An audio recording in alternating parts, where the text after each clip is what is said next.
Hello বন্ধুরা, তো তোমাদের জন্য নিয়ে চলে এসেছি নেক্সট ব্লগ নিয়ে। তো তোমাদের আগের ব্লগে দেখিয়েছিলাম যে বেগুন গাছগুলো কত ছোট ছিল। তো এখন দেখতে পাচ্ছ বেগুন গাছ কত বড় হয়েছে, আবার অনেক ফুল ধরেছে। তো আবার দেখতে পাচ্ছ একটা বেগুনও ধরেছে।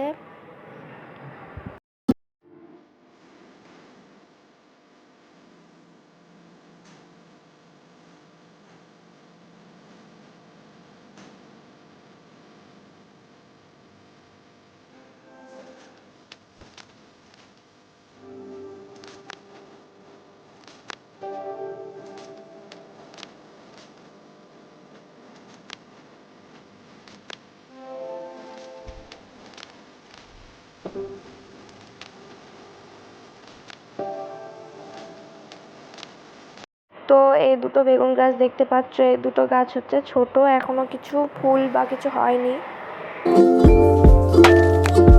আর যদি ভিডিওটা তোমাদের ভালো লেগে থাকে তাহলে তোমরা লাইক, কমেন্ট, সাবস্ক্রাইব করে দিও। দেখা হচ্ছে পরের ব্লগে। টাটা।